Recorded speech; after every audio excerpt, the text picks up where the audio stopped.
Ah, Josi.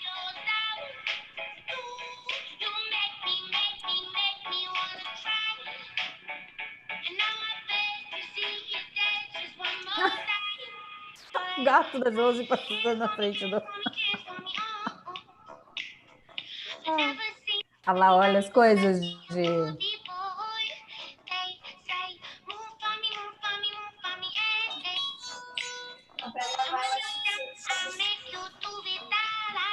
Ah, Luiz, conseguiu!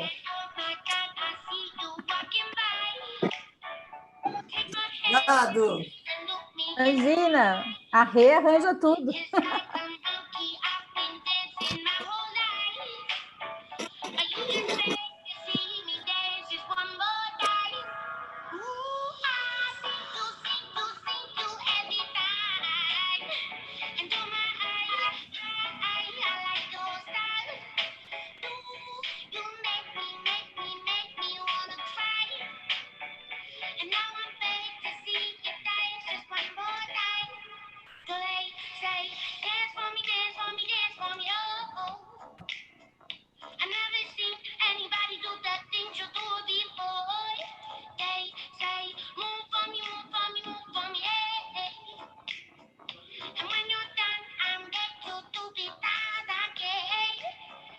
Quanta gente já! Boa noite, pessoal! Sejam bem-vindos!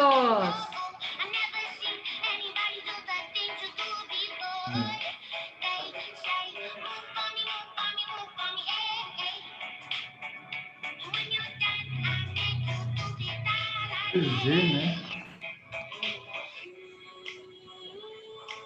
Eu nem precisei ser mutado ainda, olha só. Muta, Henrique! Não, cara, eu tô descabelado hoje. Oi, Patrícia Santana, é um espetáculo trabalhar com você. Boa noite, galera que está aí no YouTube também. Logo, logo a gente vai começar.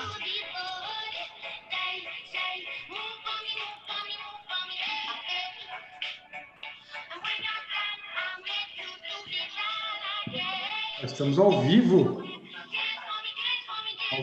Subiu.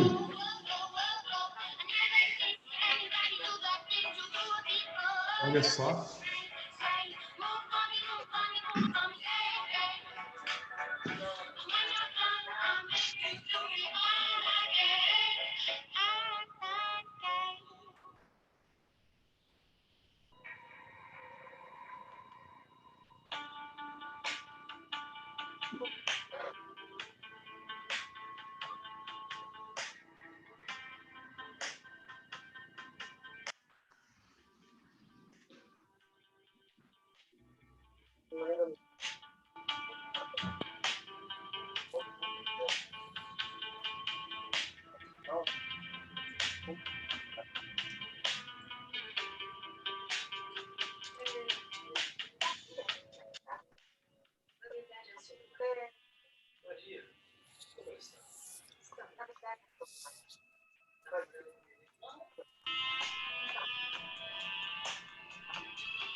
I've got scars that can't be seen.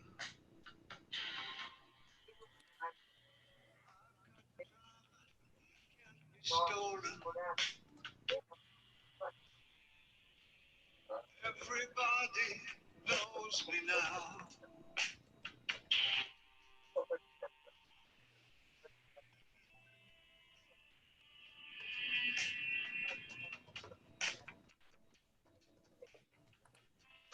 Vamos começar?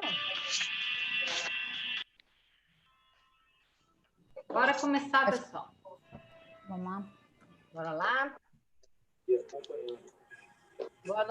Boa noite, sejam todos bem-vindos. Vamos iniciar o nosso bate-papo de hoje com o tema economia criativa. Gostaria de agradecer a presença de todo mundo. Espero que seja um bate-papo bem produtivo para todo mundo.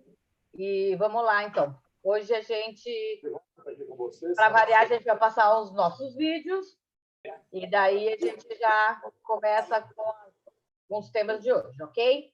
Saúde do presidente Bolsonaro.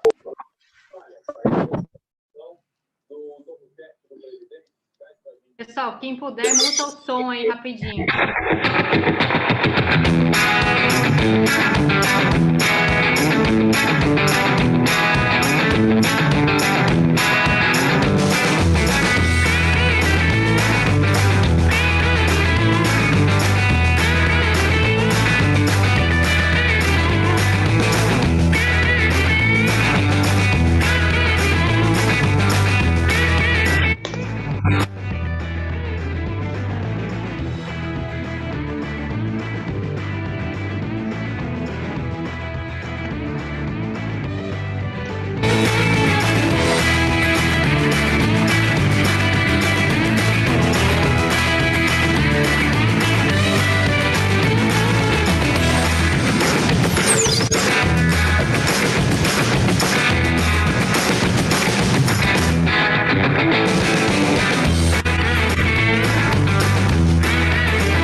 Aí, mais uma vez, agradecendo aí o pessoal que vai chegando aos poucos. Boa noite, boa noite, boa noite. Boa noite, pessoal. Agora a Patrícia vai se apresentar, vai falar um pouquinho do que vai acontecer hoje, nosso roteirinho de hoje. Sim, Sejam todos bem-vindos. Vamos lá. Agora é contigo, Paty. E aí, pessoal, vamos começar então. A gente está com bastante variedade de assuntos hoje para tratar. Quando a gente fala de economia criativa, né? A gente fala de um assunto que é bastante frutífero, na verdade, que atua em diversas frentes. A Tendere, ela tem uma expertise em economia criativa que é bem forte na parte de indústria criativa, mas a gente vai falar de uma maneira geral e também de serviços, né? Que é o que a gente atua, inclusive, e muitas das consultorias que a gente dá é ligada a serviços no universo de economia criativa. A gente começou com a economia criativa, os 2 primeiros trabalhos da Tendere foram focados nisso, quando a gente era incubado lá na Unicamp ainda. Então, quando ninguém ainda falava de economia criativa, a gente já começou a trabalhar e a pesquisar e a estar nesse universo. Mas, para facilitar porque a economia criativa é um campo muito, muito amplo, né? São vários setores dentro da economia criativa. A gente vai focar em alguns que é onde a gente tem mais expertise. Então, a gente vai começar falando de economia criativa de uma maneira mais ampla, depois a gente foca falando um pouco de design, sobretudo design estratégico, né, que dá para aplicar nesse universo amplo, né, de negócios. E aí, marketing, branding, publicidade, e a gente vai dar alguns exemplos de como que isso está acontecendo com a moda, em específico, né? Então, em especificidade, a gente vai cair um pouco mais mesmo na questão da moda.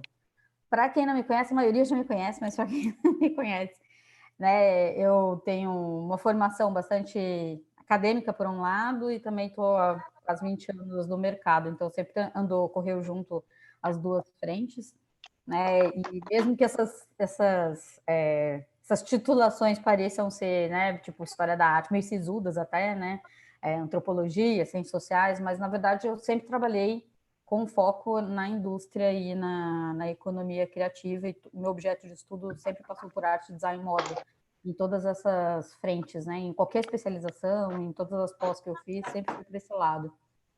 Bem, mas quando a gente pensa, né, também... e a gente não pediu isso das outras vezes, a gente sempre esquece de fazer, a gente gosta tanto que a gente faz que a gente esquece, na verdade, de falar sobre divulgar os nossos trabalhos, né? Então, a gente está colocando aí para vocês, né, alguns links que dão acesso a nossas páginas de Facebook, LinkedIn, das duas empresas que estão juntas fazendo os eventos. E se vocês quiserem e puderem, sigam a gente no Instagram. Estou parecendo uma influencer falando, né? Aí siga a gente no Instagram, marketing, né? E fale um pouco dessa experiência que vocês estão tendo, acompanhando, né? Já que vários de vocês estão acompanhando desde o primeiro. Alguém deve estar com o coisinha aberto, como é que fala? O microfone aberto, o áudio está aberto. Então, se der para o pessoal da organização conseguir mutar, aí só para não ter esse ruído. Acho que já mutou, já, inclusive. Obrigada. Valeu. E a gente tem uma hashtag, né, que é a Bate-Papo Futuro também, caso queiram postar. Bem, antes então da gente começar, o da semana que vem é sobre varejo tudo, supermercado, a lojinha de e-commerce, né, a lojinha feita lá no Instagram, no Facebook, né, vai de uma ponta a outra que a gente vai trazer de varejo. Aí a gente vai ter, que eu acho que pode ser uma das coisas mais bacanas para fechar esse primeiro ciclo de bate-papo, a gente vai fazer uma workshop digital. Então, para esse, eu vou pedir para vocês ficarem bem atentos na hora da inscrição, porque a gente não vai ter muita vaga, não vai ser 150 vagas como é para esse tipo de bate-papo que a gente faz aqui, tá? Então, fiquem bem atentos, porque fechou, a gente só pode fazer workshop com um número mais reduzido de pessoas, né, para fazer as atividades. E estou falando de fechar o primeiro ciclo porque a gente decidiu hoje continuar fazendo bate-papo, só que o bate-papo ele vai ser uma vez por mês, e a gente no final vai pedir para vocês nos ajudarem a pensar alguns temas para a gente fazer uma vez por mês, continuar mesmo o bate-papo. E o seminário da Tendere, que vai acontecer no dia 26 e 27 de agosto, né? Fiquem atentos também. Nossa agenda, então, de hoje, basicamente, a gente vai falar ultra rápido pela Covid, já que a gente está, né, a motivação de todo esse projeto é justamente a questão da Covid. Depois a gente vai passar para a questão da economia criativa mesmo, e quais são os desafios e o que está sentindo com esse momento pandêmico. Depois a gente entra na formulação de questões em salas separadas, como a gente já fez das outras vezes. A gente vai fazer a enquete sobre os temas e a gente finaliza o evento. Vamos lá, então. Covid-19, né, crise sanitária que vai agravar a crise econômica e a política brasileira, né, inevitavelmente.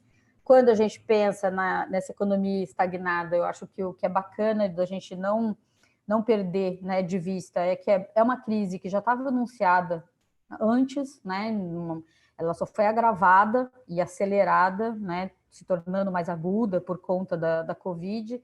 E no caso do Brasil, é um perigo iminente a gente cair em depressão. Então, se a gente vai cair em depressão, vamos pensar num planejamento e em como enfrentar a pior das situações. É o melhor jeito da gente sobreviver a esse cenário, né? O grande confinamento é o grande transformador, né, desse processo que a gente está vivendo, né, de comportamento de consumidor, de repensar o viver, dos novos modelos de trabalho, né? Tudo isso está sendo acarretado, impactado, né, pela Covid, principalmente por conta do confinamento. E no caso, né, da economia criativa, tem toda essa suspensão e cancelamentos, né? Eu fiz um slide até só disso, só de cancelamentos, porque foi um boom de cancelamentos, né? E aí todo mundo tentando se reinventar a partir dessa nova realidade onde o contato não é mais uma coisa possível, né? Então um show se torna inviável, né? Então a gente já viu que o Allianz Parque, eu moro aqui perto do Allianz Parque, inclusive, o Allianz Parque, por exemplo, já deu solução para isso. Eles já estão fazendo uma série de shows onde você fica dentro do carro, né? Então a gente vai falar um pouco também sobre essas soluções, né? Então, o cenário ele vai inibir a convivência, e isso para a economia criativa é uma das principais problemáticas, assim, porque muitos setores da economia criativa precisam de gente junto, né? Precisam, né, de plateia, né, para poder acontecer de alguma maneira, né? E isso não é só show, né? Não é só música, mas isso também afeta museus, isso também afeta galerias, isso também afeta, né, escolas, né, escolas de frente criativa. Então a gente tem um impacto que é bem amplo mesmo, por conta justamente do evitar a convivência como meio de manter, na verdade, a saúde das pessoas, né? E para quem quer saber mais sobre a Covid, a gente deixa o link aqui para vocês. A primeira palestra desse, né, esse bate-papo, né, o primeiro bate-papo, ele foi só focado no cenário da Covid. Então, se vocês quiserem saber um pouco mais, vão lá, dá uma olhada que ajuda. Bem, pensando então em economia criativa, né? Quando a gente pensa em economia criativa, coloquei até etc, porque na verdade a gente tem uma infinidade mesmo de possibilidades, né? Muita coisa, né, pode estar nesse âmbito de economia criativa. De uma maneira bem assim, grosso modo, é ter a criatividade ou processos criativos como matéria base, né? Matéria base para gerar riqueza. Economia criativa que a gente está falando, a gente não está falando só de criatividade, a gente está falando de movimentar mercado, de movimentar possibilidades, né, de gerar emprego, capital, né? Então, tudo isso que está listado aqui são coisas que movimentam mercado, né? Então, é bem importante a gente ter isso como horizonte mesmo, quando a gente fala de economia criativa. Eu lembro que quando eu comecei a trabalhar com economia criativa, tive uma conversa com a Cláudia Leitão, que, na minha opinião, é uma das papas, assim, para a gente pensar a economia criativa no Brasil, é uma das pessoas mais... Ela implantou, né, desenvolveu e implantou a Secretaria de Economia Criativa no finado Ministério da Cultura, né, e ela realmente, assim, fez um trabalho transversal, assim, de reunir dados do Ministério da Indústria, dados do universo do Ministério das Relações Exteriores, né, de pegar coisas, não ficar só ilhado, né, pensando no aspecto criativo, mas mais do que isso como que isso movimenta realmente o mercado nacional, regional, internacional, né, qual o papel do Brasil nesse ambiente, que é soft power, né, quando a gente fala de soft power, inclusive a economia criativa tem um papel bem importante nessa construção de um poder que o país pode ter sobre outras culturas e sobre outros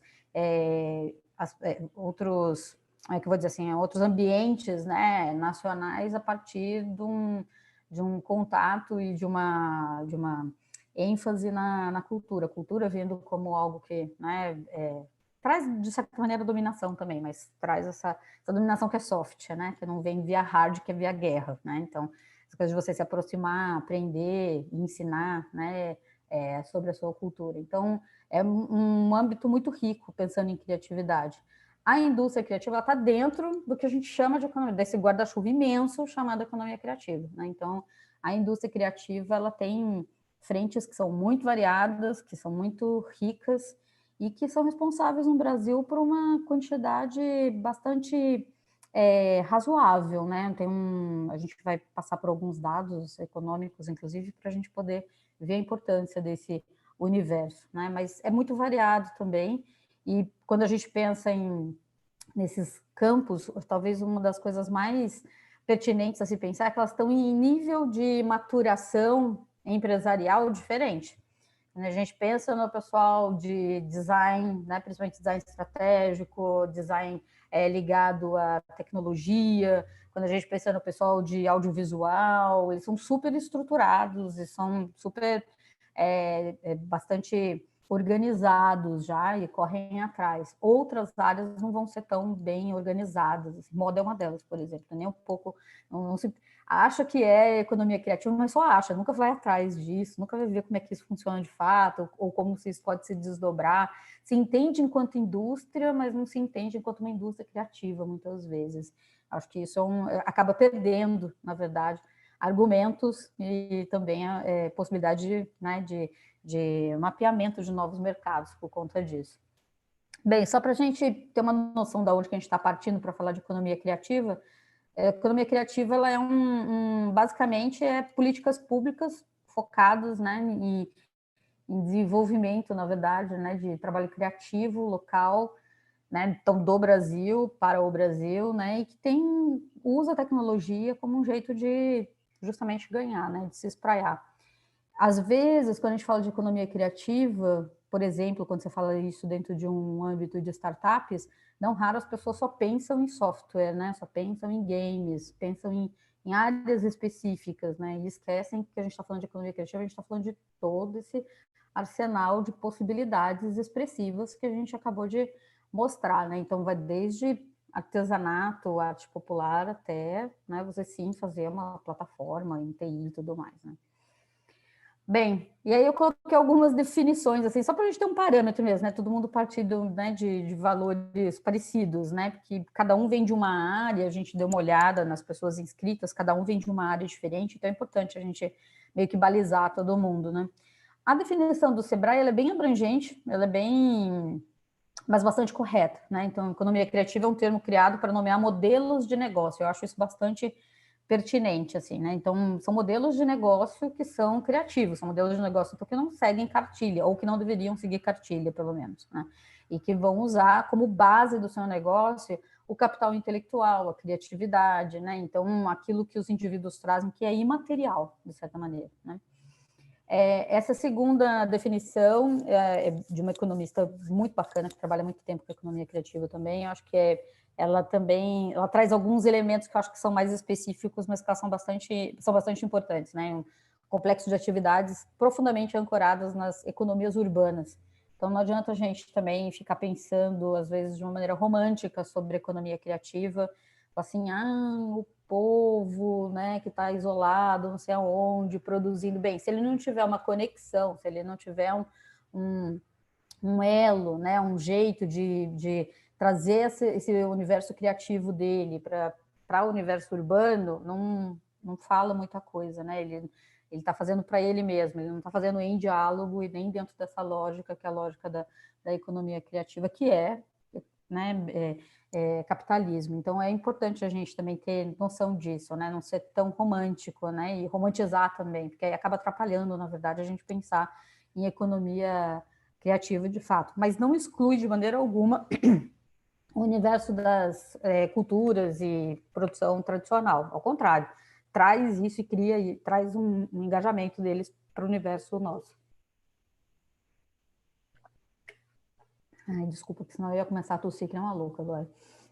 E na terceira definição é a mais pop, a mais conhecida, não é teórica, vamos dizer assim, né? É feita por um consultor, na verdade, em inglês, e que, de certa maneira, fez com que as pessoas entendessem a economia criativa como uma coisa que é da Inglaterra, que veio da Inglaterra, e não, né? Como mostrei, veio da Austrália, mas eles cooptaram isso para si, pegaram isso bem forte, trabalharam isso como uma base muito forte de produção, inclusive, né? Não só para a Inglaterra, mas para o mundo, né? Bem assim, pungente mesmo, né? Virou políticas públicas bem pesado, com bastante dinheiro envolvido, né? E trouxe, na verdade, essa ideia de ganhar lucros a partir desses novos comportamentos que o mundo com a internet trouxe, né? Também tem isso, né?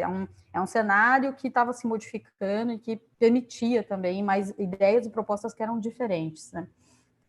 Bem, pensando de maneira bem rápida, passando, né, por essas definições, só para a gente fazer um resumo da ópera, então, basicamente, economia criativa, né? É uma produção, né, baseada em produções que valorizam singularidade, o simbólico e algo que é intangível, que é a criatividade, né? Pensando em criatividade como da maneira que eu já citei em outros bate-papos, né? A criatividade como aplicação, na verdade, de um imaginário, de um repertório que dá solução para algum tipo de problema. Então, quando a gente está falando de criatividade, a gente está falando de soluções. Soluções que às vezes escapam à solução que já está feita em receitas de bolo que estão distribuídas aí. Né? Qualquer um que já passou por marketing sabe a quantidade de receita que tem para salvar as coisas que existem no mundo do marketing e que agora não está funcionando nada, né? Tudo foi implodido. Então, ou você sabe fazer o negócio mesmo agora, ou você tem repertório para ser criativo, ou esquece, não vai dar, né? Você não consegue enfrentar, na verdade, só tentando aplicar um monte vamos dizer assim, de receitas que foram feitas e criadas para um outro contexto histórico, econômico, social e cultural, que agora está justamente em processo de transformação acelerado. Bem, e para a gente não esquecer também, tem esse contexto cultural que a gente, né, econômico, social, que faz com que seja um conceito em processo. O que isso significa? Significa que se a gente não sabe da onde a gente está partindo para fazer essa economia criativa acontecer, a gente pode dar com os burros na água, né? Então, a economia criativa, ela pressupõe que ela está criando, solucionando problemas para alguém, e esse alguém está dentro de um contexto. Então, é extremamente importante a gente entender que é um conceito que é em processo, ele não é nem um pouco, né, cristalizado, solidificado, né? Aí é onde se informar sobre isso. A gente tem muitos lugares, já tivemos mais, hoje a gente tem um pouco menos, né? Principalmente em escala federal, isso foi destruído, né? Mas a gente tem algumas iniciativas assim que são muito boas e que vale muito a pena a gente acompanhar, né? Então, o Observatório de Economia Criativa da Bahia, que é muito vinculado à Universidade Federal, à Universidade Estadual da Bahia. O movimento que começou agora, por conta da Covid, dentro da Secretaria de Cultura e Economia Criativa do Estado de São Paulo, que fez, inclusive, um material junto com a GV sobre o impacto, que é bem bacana, né, do que está acontecendo em São Paulo.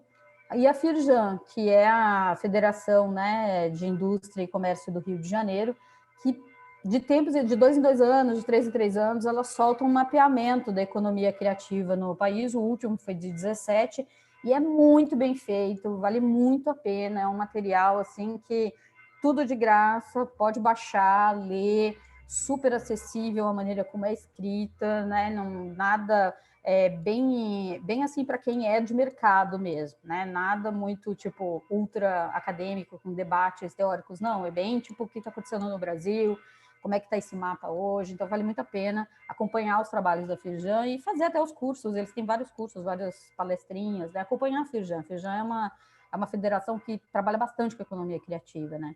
E o Sebrae, principalmente o Sebrae de São Paulo, ele trabalha um pouco também com essa...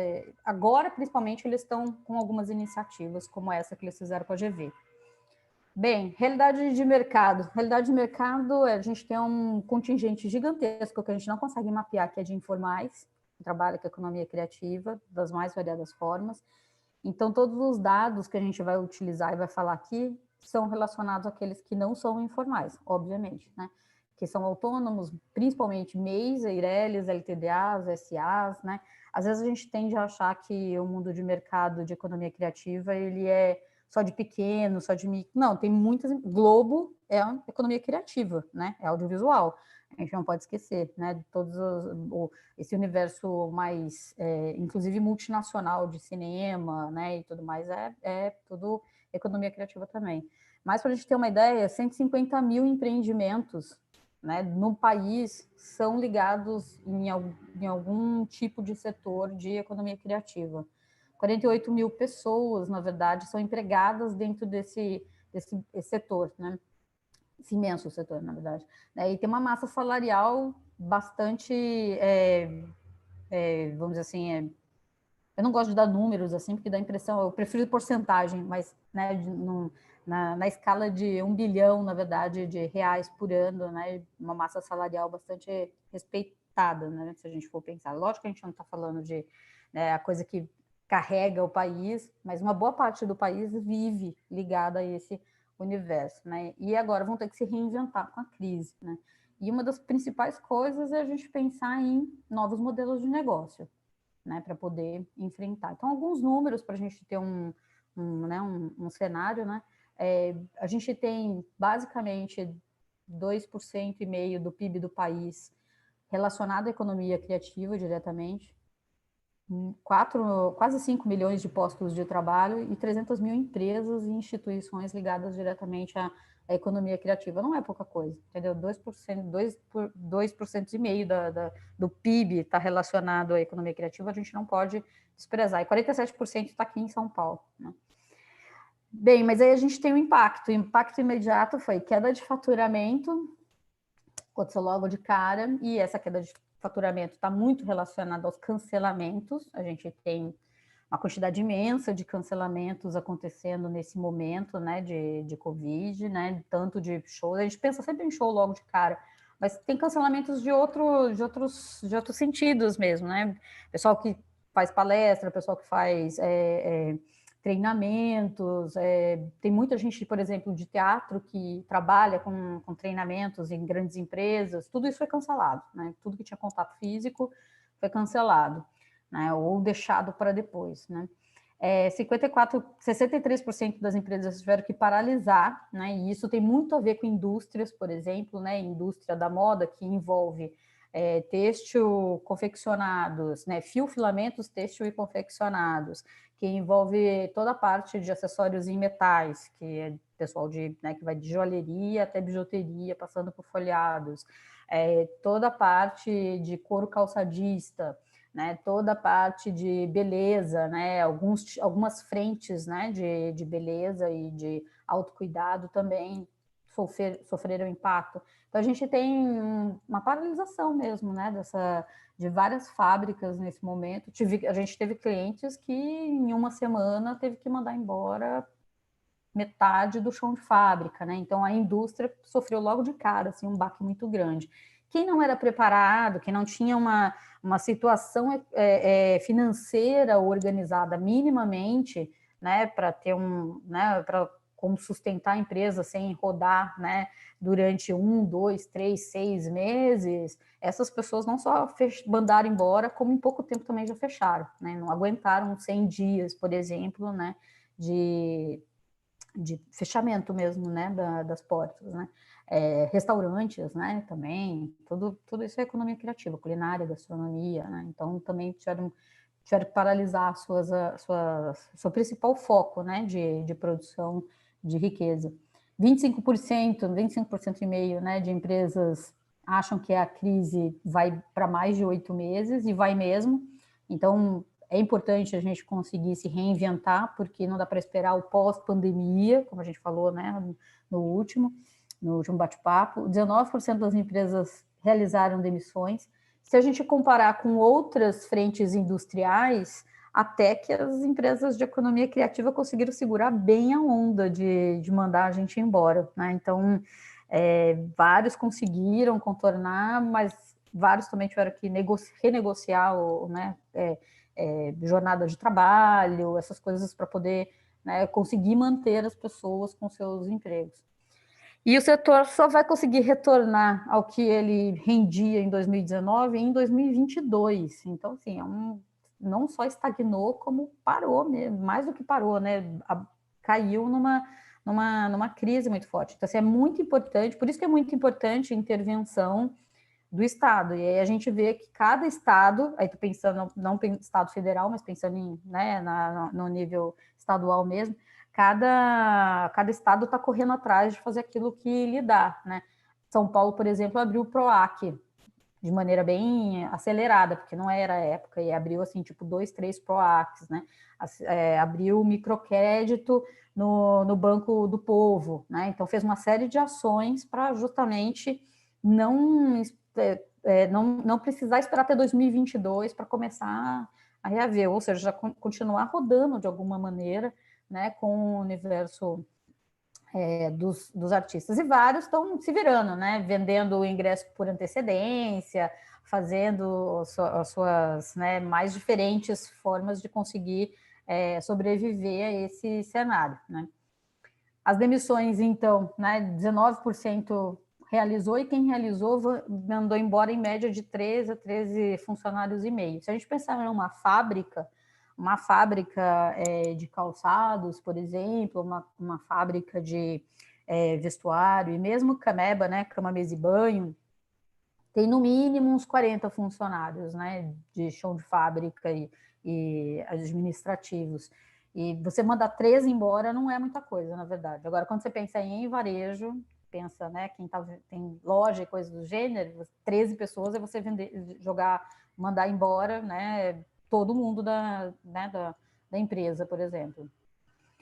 Os cancelamentos e os adiamentos são um elemento mais assim que pegou na economia criativa, foi o que derrubou, né, as pessoas, né, principalmente porque muitas coisas já estavam prometidas, endereçadas, e às vezes até o artista ou o designer ou, né, a pessoa que atua, né, na área criativa já tinha recebido para começar a fazer, e de repente, pá, tem que devolver todo o dinheiro de volta, porque não vai ter mais aquele evento, né? Não vai ter mais aquela ação, aquela performance, aquela exposição, uma série de coisas não vai mais existir. Então, os shows, festivais, feiras de negócios criativos, seminário, evento de todo que é criativo, qualquer coisa que tem aglomeração foi cancelado ou adiado, né? Então, o adiamento normalmente empurrou esse evento para o segundo semestre, e ao empurrar para o segundo semestre, ou essa pessoa já está correndo atrás para ver como fazer ele digitalmente, porque o segundo semestre ainda continua sem poder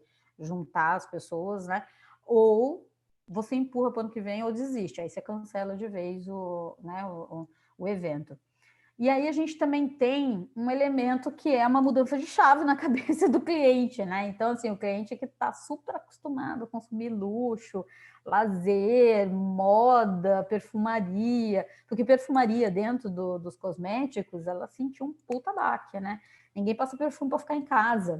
Um negócio desse tipo, assim, você já não vê muito mais o porquê desse tipo de consumo, né? E tudo isso vai acabar sendo visto como não necessário, como fútil, né? E aí as coisas que são vistas como fúteis agora, elas são cortadas, né? Elas não ficam mais, elas não funcionam mais como atrativos, né? O luxo está tentando se reinventar via sustentabilidade, via mostrar o quanto ele é importante, porque é um produto que dura muito tempo, por exemplo, né? Outras justificativas que não é mais o da ostentação, né? Esse tipo assim, faz a pessoa cortar na hora, né? Não é todo mundo, é óbvio que não é todo mundo. Tem gente que vai continuar consumindo luxo? Tem, mas mesmo dentro do luxo, isso é um pedacinho só de pessoas, não é a grande maioria dos consumidores de luxo, não. A maioria dos consumidores de luxo param de consumir agora nesse momento também, né? Acham agressivo, inclusive, continuarem consumindo, né? A demissão em massa tem um impacto muito grande, né, para a economia criativa, tanto do ponto de vista do consumo, quanto do ponto de vista de quem está trabalhando na área. Quem trabalha na área, às vezes tem que pivotar, tem que se reinventar, atuar numa coisa meio paralela, porque perdeu aquilo que era o principal, né? E aí a gente tem uma impressão de que a tecnologia vai muito bem, obrigada, né? Sim e não. Eu acho que é importante a gente olhar que, por exemplo, só para vocês terem uma ideia, a gente sempre usou o Eventbrite para fazer eventos na Tendere. Sempre usamos o Eventbrite, sempre usamos essa plataforma. E a gente pensou, pô, a gente vai ter que começar a repensar usar o Eventbrite, porque, entre outras coisas, a primeira coisa que eles fizeram foi mandar embora todo mundo da operação brasileira. Então, a gente não tem mais quem dá o feedback para a gente quando a gente precisa de alguma coisa, entendeu? Não tem mais quem atende.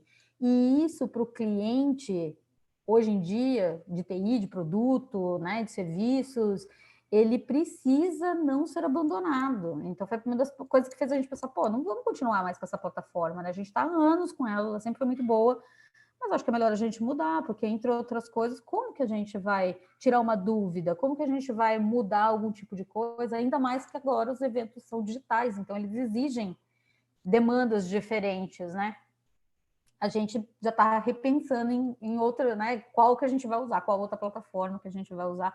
Provavelmente uma plataforma brasileira, né? Porque é uma plataforma que vai continuar aqui, né? Bem, outra coisa também, né? Eu até coloquei o exemplo do Simpla, né? Que ele passou, que é o paralelo, é o concorrente direto, né? Do Eventbrite no Brasil, é uma empresa brasileira, inclusive, que faz parte de um grupo de Campinas, o mesmo grupo da iFood. E eles foram super rápidos. Ao invés de eles cortarem, o que eles fizeram? Eles começaram a pensar naquilo que é necessário para quem organiza eventos digitais, que agora é a realidade, não é mais, né, o evento tradicional, né? É um outro tipo de evento. Então, eles foram muito rápidos nisso. Assim, a gente falou, pô, vamos prestar atenção nisso, né? Vamos talvez mudar. Então, tecnologia também tem depende do que você oferece como produto, como solução, você pode ou não estar de acordo, né? E aí, se a economia criativa, basicamente, ela nem faz plano de negócio, né? A economia criativa só faz modelo de negócio só, né? A gente modela negócio só. Eu acho que uma das coisas mais pertinentes é a gente pensar nessa questão do reinventar o modelo. Então, mesmo que você já está no universo da economia criativa, de repente, olhar de novo para o seu modelo de negócios é o primeiro passo para sobreviver, né? Reavaliar as estruturas mesmo, né, do que você está montando. E aí, se vai fazer essa remodelagem de negócios, que é algo que a gente indica para ser feito nesse momento de verdade, assim, do fundo do coração, para você sobreviver, leve em consideração empatia com o seu cliente. Então, você tem que conhecer o seu cliente em profundidade. Você não tem empatia com quem você não conhece. Não tem jeito. Você tem que se reconectar com o seu cliente. Espalhar conhecimento. Para com essa coisa de que só eu sei, eu que vou, né, guardar esse conhecimento só para mim, é isso que eu vendo.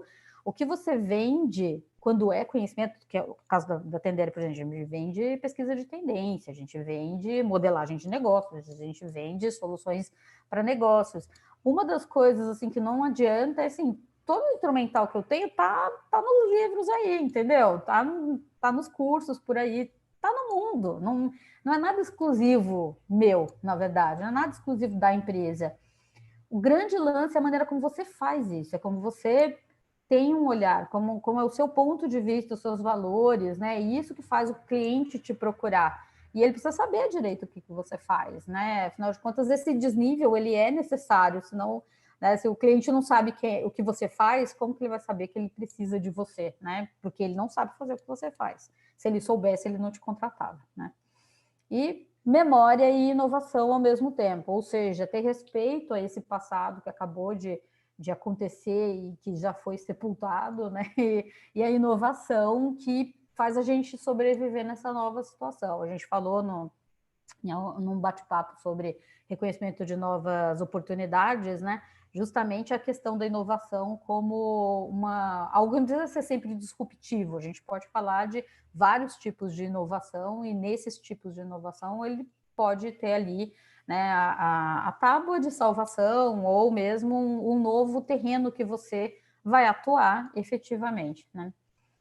Práticas éticas e sustentáveis. Mas isso é óbvio, porque economia criativa, não é óbvio mesmo. A economia criativa nem sempre é sustentável. A gente precisa, sim, olhar bastante, ter uma autocrítica, inclusive, sobre isso, porque a gente já viu muita economia criativa, muito empreendimento dentro da economia criativa que não é nem um pouco ético e muito menos sustentável. Então, a gente tem que ter bastante olhar aguçado para a gente se tornar, se a gente não se tornar mais ético e mais sustentável também. Sendo que ser sustentável é um desafio para todo mundo. Não tem como a gente estar no mundo sem impacto, já começa por aí.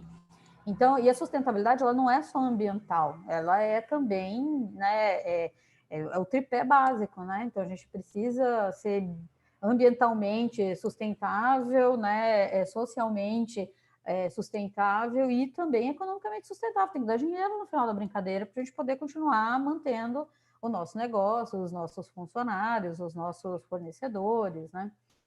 E aí a gente vai ver a primeira coisa que o pessoal de economia criativa fez foi ir para a live, né? Foi todo mundo para a live, não está errado. De certa maneira, no primeiro momento eu fui bastante crítica até, né? Um mundo inundado de live, né? A gente não sabia o que olhar, mas eu acho que o que é mais importante é você não perder a conexão.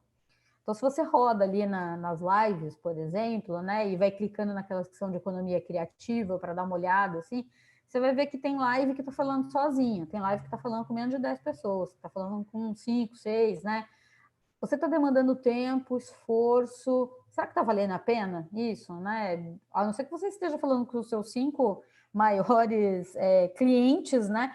Não é algo que de repente vale a pena, porque a gente está gastando muito, né? Então, de repente, é pensar primeiro, né? Para que eu vou fazer a live? Qual é o tema?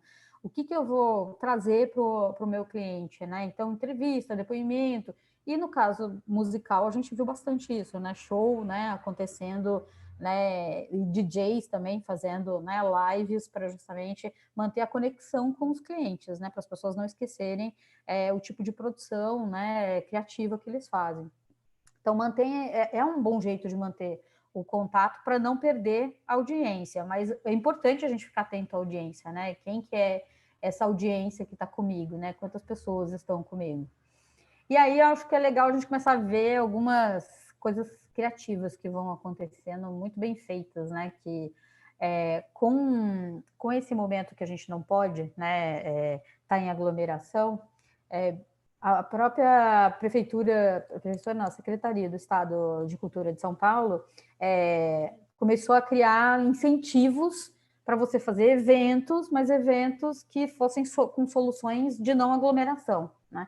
Então, tudo quanto que era coisa de drive-thru foi super articulado nesse momento. Então, a gente tem lá no Memorial da América Latina, né, o cinema, né, da Belas Artes, e o Arena fazendo, o Allianz Parque aqui, né, fazendo a Arena Sessions, né, fazendo uma série de eventos, né, onde você entra com um carro, né, só que isso muda toda a parte de pensar o financeiro, por exemplo, né, então os próprios artistas que estão envolvidos, eles não estão ganhando o cachê que eles estão acostumados, que eles eram acostumados a ganhar até ontem, né, já começa por aí, estão ganhando muito menos do que eles ganhavam, né, e o próprio Allianz também não vai cobrar do mesmo jeito, porque a quantidade de gente que entra é muito menor, né? Então, também, mesmo que cobre muito caro pelos ingressos, que não são baratos, eles são caros, né? Para entrar de carro, mesmo assim você tem uma precificação que ainda assim não chega a 50% do que é com as pessoas de pezinhos, né? Ocupando todo o Allianz. Então, você tem que mudar a chave de pensar o que é ganhar dinheiro nesse momento, né? Lembra que eu falei no último bate-papo na semana passada, né? Tipo, o lance agora é cabeça de manutenção, não é a cabeça do super lucro agora é a cabeça da manutenção. E é difícil isso, viu? É muito difícil. Empresa grande, corporação, assim, sofre pra caramba para você falar pro cara do pricing que, ó, parou, tem que pensar um outro jeito. Estratégia de preços é de outra maneira que tem que ser feita. E a gente tem que ter estratégia de preços. Não é porque a gente é economia criativa que a gente não vai ter estratégia de preços para se colocar no mercado. A gente precisa ter. E nesse momento é crucial a gente ter bastante consciência disso, né? Do ponto de vista do consumo, a economia criativa, ela tinha uma dedicação, basicamente, isso é uma porcentagem que é meio válida quase em todo mundo, né, ocidental, né? Uma dedicação de 3% da renda das pessoas era para atividades culturais e de lazer, né?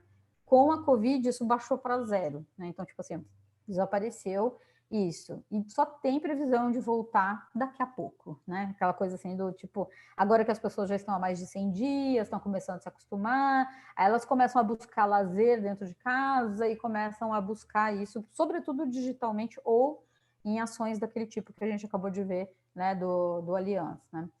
Então, se você já tinha ou conseguiu digitalizar rapidamente o seu negócio criativo, você conseguiu, já tá ali, né? Agora, quem foi resistente a isso, e a gente sabe o quanto que a economia criativa, às vezes, se apega em umas coisas que não dá para entender de onde que tira. Que é, por exemplo, não gosto de digital, não, meu negócio é abraçar as pessoas. Tá, agora a gente não pode mais abraçar, o que você vai fazer? Vai parar de produzir, vai parar de, né, o contato pessoal. Tem que tirar isso da cabeça e pensar, digital é um contato paliativo, pessoal, mas Então, pode sim fazer o seu negócio continuar funcionando e deve ser feito, né, dessa maneira, porque senão ele vai morrer, né, não pode mais o contato. Então, a gente tem que mudar a maneira de pensar a precificação, a gente tem que mudar a maneira de pensar as negociações, e, sobretudo, o formato dos entregáveis, né? É muito bom, é muito bacana você fazer um chá com as amigas e aí fazer o seu negócio acontecer. Eu conheço muito negócio criativo da área de moda, assim, tinha essas práticas e essas práticas rendiam muito, né? Então, fazer o chá das amigas, é uma amiga minha que tem um brechó que fazia isso e era uma coisa bem bacana, assim, para ela sempre fazia. E aí ela falou assim, parou, não dá. Então agora é digital, o chá das amigas agora é no Instagram, entendeu? Não dá mais para ser pessoalmente. Ela sempre foi digital. Ela foi dona do primeiro brechó digital do país, inclusive. Mas isso não quer dizer que ela não gostasse do contato, que o contato não desse muito dinheiro para ela, porque o contato dava. Só que aí tem que virar a chave, né? Voltar para o digital, voltar para... No caso dela era voltar, né? Voltar para o digital e mergulhar ali como um formato de entregável diferente. Então, agora vai ser caixinha, vai entrar pelo correio na casa das pessoas, não vai ser mais da mão dela para a mão, né, da cliente dela diretamente. E isso é um caminho sem volta, né? As pessoas também vão ficar tanto tempo confinadas que vão habituar, já estão habituadas. Eu já não vou na Cobase há um tempão, é tudo pela internet, né? Então, você habitua também, mesmo saindo para ir no supermercado, quando chega em casa, vai lá e compra pela internet todo o kit dos meus gatos, né? Então, esse tipo de coisa é algo que chegou para ficar, você não vai me abandonar. Tem coisas que você vai virar bastante cotidiano, né? E aí isso vai ter um impacto muito grande no mundo das influências, da mídia digital de uma maneira geral. E aí vão começar a falar, por quê? Porque o cliente mudou. O cliente já não compra mais luxo, o cliente não quer mais ostentar tanto, e é cliente de produtos de economia criativa. Ele não quer mais essas mesmas coisas, né? Então ele não quer ser comunicado da mesma maneira também. E aí isso vai dar um super chacoalhão no mundo dos influenciadores, né? Então, há 2 dias atrás, a Exame soltou, né, uma matéria mais Prioli e menos Pugliese. Ambas se chamam Gabriela, né? Gabriela Prioli e Gabriela Pugliese. A da esquerda que vocês estão vendo, para quem não conhece, acredito que a maioria das pessoas conhece, porque ela fazia CNN, né? Tinha o programa, tem, né, o programa dela na CNN, inclusive, tem canal de YouTube, é professora de direito. Ela fala de um assunto que, se a gente for pensar bem, é árido. Você nem imagina que alguém vai querer ter um canal de YouTube para explicar coisas do direito. Assim, oi, né? Políticas, assim, ensinar processos políticos do legislativo, entendeu? Aí só assim, nossa, quem que vai querer ver isso? Bem, agora tem um monte de gente querendo ver. Muita gente vê, né? Muita gente segue ela, né? Ela tem posicionamento, ela fala o que ela pensa, ela justifica o que ela pensa, não é achismo, ela dá argumentos para isso, é lógico, argumentos dentro do que um canal do YouTube consegue também, porque o tempo é pouco, né? Não vai, mas assim, é muito diferente de uma Gabriela Pugliese, que durante muito tempo foi uma influencer bem líder, agora ela está inclusive banida do Instagram, que o lance era corpo, vender qualquer coisa, né? Dá na mão dela, ela vende. Então tinha uma certa falta de pudor, assim, de não ter nenhum alinhamento com ninguém, na verdade, né? E aí, quando a gente olha para a Prioli, ela tem alinhamento com as marcas que estão buscando ela para vender maquiagem, para vender perfume, para vender uma série de coisas, mas ela faz isso de uma maneira bem diferente, né? Então, a Ana Paula Passarelli, que é a Passa, né, que é uma amiga minha que trabalha há muito tempo já com marketing de influenciadores, né? Sempre trabalhou com isso, né, durante muito tempo, e ela é uma das primeiras a trabalhar com conteúdo em influencers, assim, de maneira séria, de maneira bastante sistematizada, fazendo esses alinhamentos entre o que a marca quer passar e o que ela traz, né? Ela deu nessa entrevista, né, que ela deu para o Exame, ela deu essa fala que eu achei bem bacana. São influenciadores que focam não em vender produtos, mas, na verdade, uma demanda de senso crítico, de emitir opinião, né? Então, são influenciadores que têm posicionamento, né? E isso é uma coisa nova, isso não existia até pouquíssimo tempo atrás. Quem tinha esse tipo de posicionamento como influenciador nem aparecia. E aí eu trago duas, assim, para a gente pensar. Aí a Prioli com a Anitta, né? Que a Anitta convidou, as duas são amigas, e a Anitta convidou a Gabriela Prioli para fazer esse beabá da política. Elas fazem lives onde a A Anitta pergunta coisas do tipo, o que é Congresso? Aí ela vai lá e explica, sabe? Senado é isso, a Câmara dos Deputados é isso, faz tal coisa, nananã. E o que é? Então é um beabá mesmo, assim, sabe? De como que funciona o país, processos políticos e coisas assim. Que no primeiro momento você fica pensando, nossa, mas por que isso está chamando tanta atenção? Talvez porque a crise política tenha despertado nas pessoas justamente em que mundo que eu estou vivendo? Como é que a gente chegou nisso, né? Então, entender como é que funciona é o primeiro passo para escolher bem na próxima eleição, por exemplo, né? E aí a gente tem algumas coisas bem bacanas, assim, né? Essa é a Sabrina Fernandes, eu acho que ela é uma youtuber que é socióloga, professora de sociologia, ela é do PSOL, da ala do PSOL de ecossocialismo. Ela, por exemplo, é garota propaganda de um monte de maquiagem vegana, um monte, né? Então, ela faz assim, e ela tem essa coisa de justamente, ela também é essa coisa do didático. Eu vou explicar para você porque até um ABCD, né, do que é cada coisa, né, dentro do mundo da sociologia. É uma youtuber, um canal de YouTube de sociologia, né? E ela vai explicando essas coisas e ela tem esse posicionamento. Ela é vegana, né? Ela é do ecossocialismo, ela é do PSOL, né? E ela vai explicando todo esse processo, todas as coisas e faz, inclusive, vários publis de maquiagem, porque ela é super vaidosa. Ela agora tá ruiva, inclusive, a fotografia aí, tá? Mas agora ela é ruiva. De Brasília, ela. Hoje ela mora em Brasília, né? Então, é legal a gente perceber como, né? Isso é impossível de você pensar como publi antes, entendeu? Um ano atrás, 2 anos atrás, seria bem estranho. Hoje não. Hoje é super o que as empresas estão procurando, né? As marcas veganas procuram ela, por exemplo, porque ela é uma líder vegana. A Natália Rodrigues, da Nath Finanças, também é legal da gente. Ela é uma garota, ela acabou fazendo, ela faz bastante publi de maquiagem, por exemplo, de várias marcas grandes, e ela fala sobre educação financeira para classes populares. Ela mostra o beabá de você ter uma educação financeira e com o seu parco dinheiro conseguir fazer coisas muito legais, assim, né? Educação financeira mesmo, assim.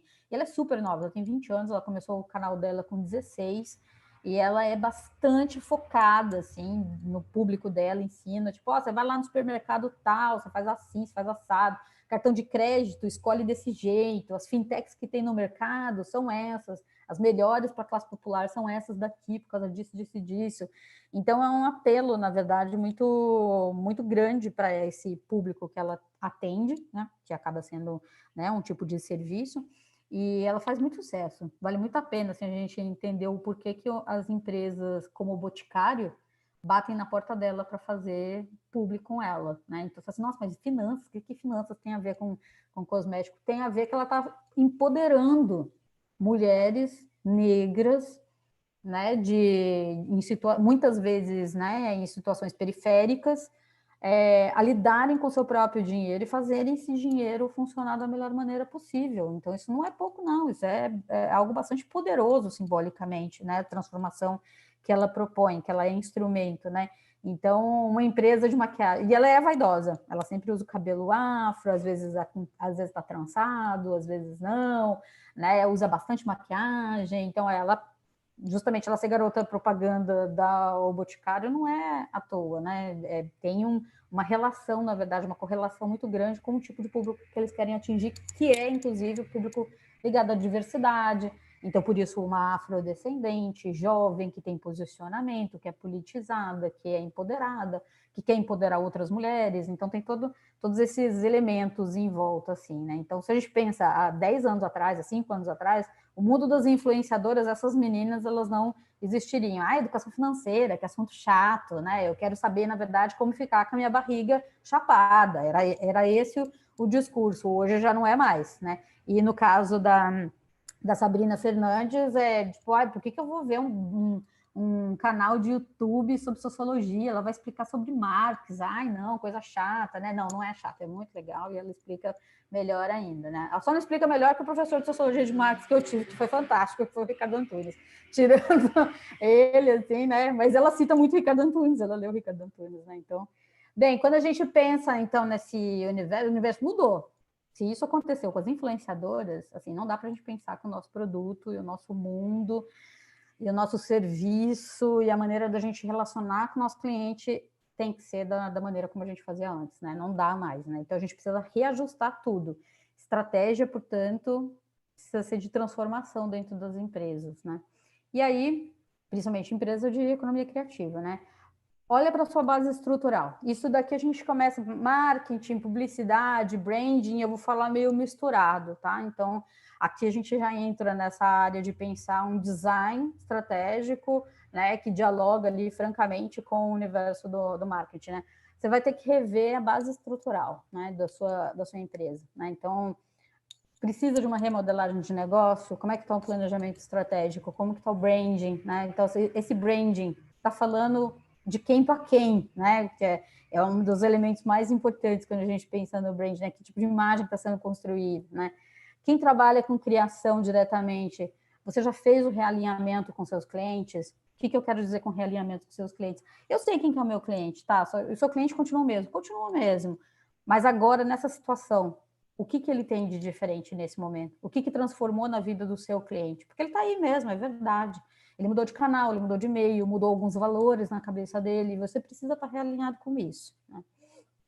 Produção, ritmo e sustentabilidade. 2 elementos que a gente, principalmente quando a gente pensa em moda, todas as frentes de moda que eu falei, todas aquelas indústrias, né? E mesmo quando a gente pensa no design, né? O design de objetos, né? O design focado em decor, aquele ritmo incessante, é melhor frear, é melhor a gente repensar a temporalidade de lançamentos, temporalidade, e isso, assim, são vários clientes meus também, sabe, que a gente está nesse processo, que faz lançamento de 6 em 6 meses, aí, tipo, parou, vai ser de 1 em 1 ano, parou, vai ser de 2 em 2 anos, né?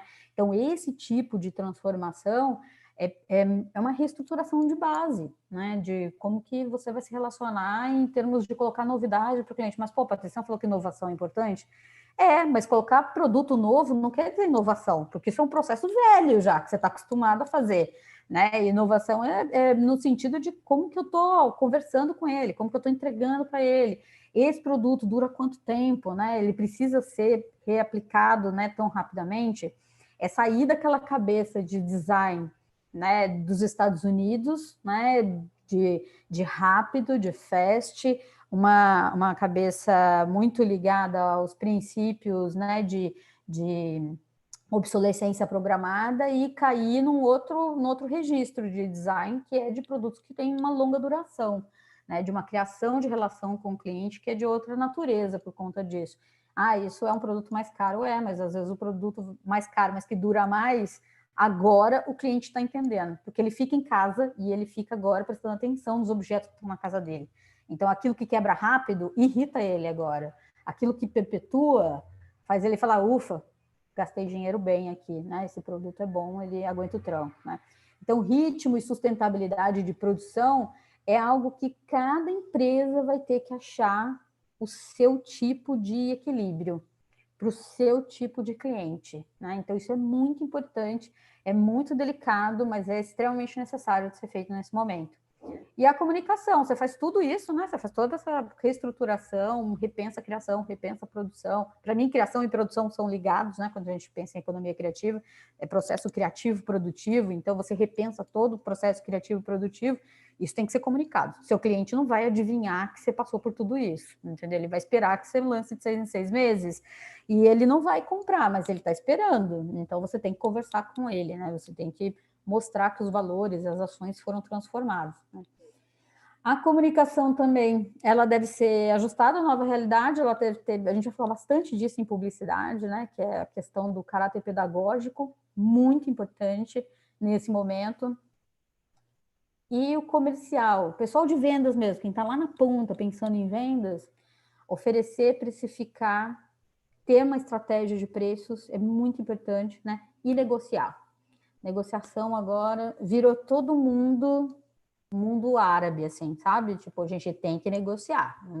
Não tem mais essa de chega, fala o preço, o cara começa a falar assim, lá vem esse cliente chato. Não, ele não é um cliente chato, ele está numa situação que é diferente, uma situação que é difícil, ele quer continuar comprando de você e, de repente, ele vai ter que realmente virar e falar assim, olha, não tenho budget para isso agora, o budget que eu tenho, antes eu te pagava 20, agora eu vou ter que te pagar 2, entendeu? E é o que eu tenho, o que você consegue fazer por 2? O que a gente consegue elaborar por 2? Lembrando que muita coisa digitalizada, o preço cai bastante, né? Por conta de justamente você não ter deslocamento, alimentação, né? Estadia, voo, essas coisas assim, né?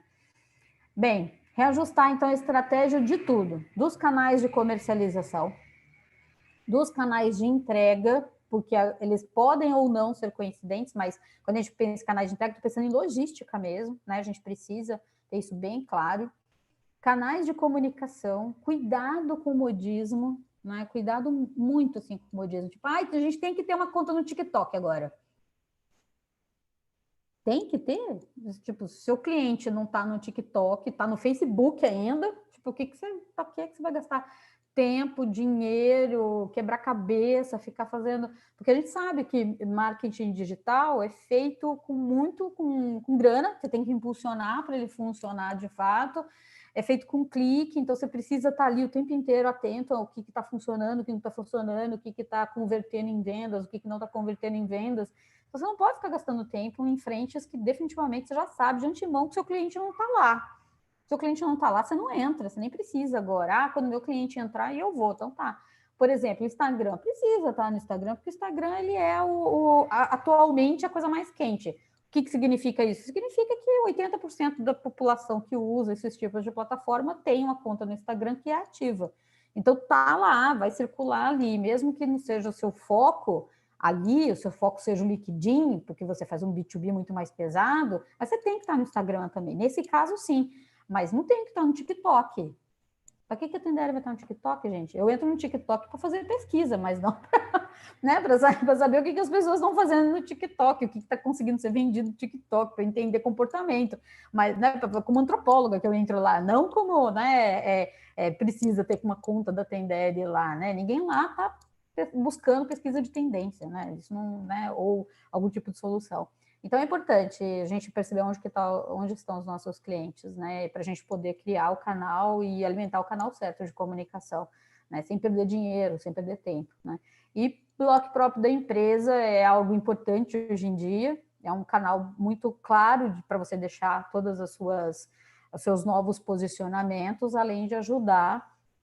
Se ele for conectado diretamente ao seu site, né, ele vai ajudar no ranqueamento do seu site, então você é mais facilmente encontrado por conta disso. Isso que eu estou falando não é nenhuma novidade, qualquer um que, né, é coisa básica, mas às vezes a gente esquece mesmo coisa básica, né?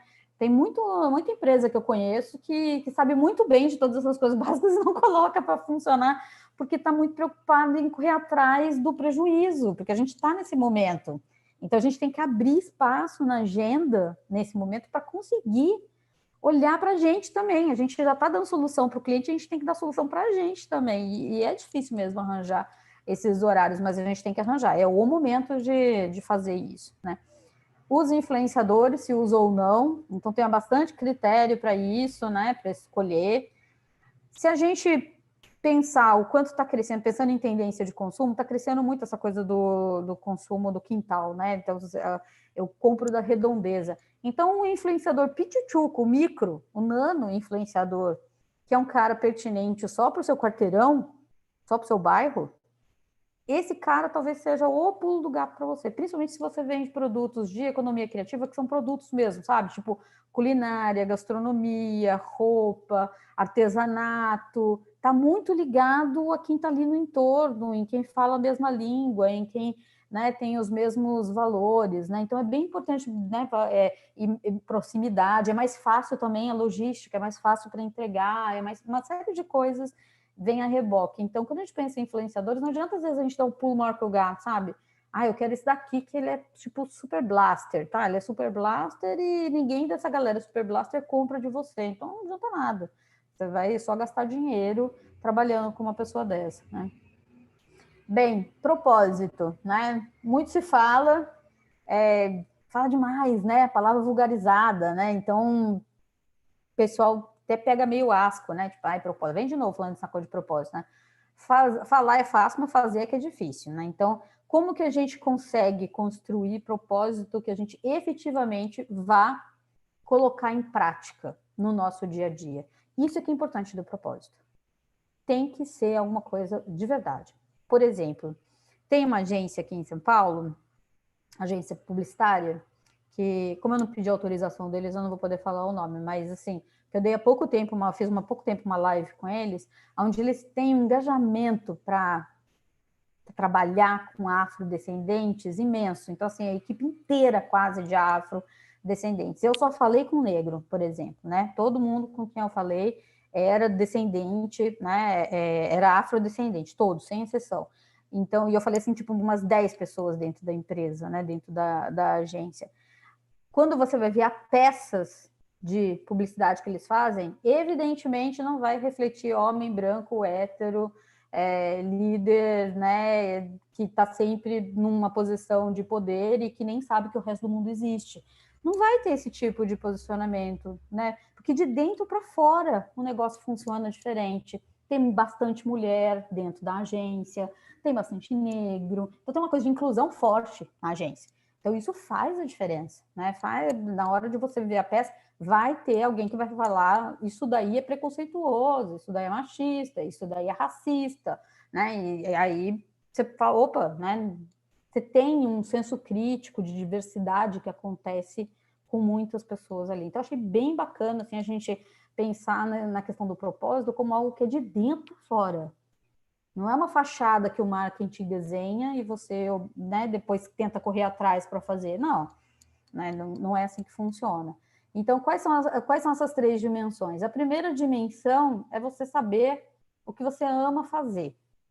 E olha que é difícil para mim falar isso, porque eu tenho um puta preconceito com quem fala assim, ai, olha, dá certo porque eu amo o que eu faço.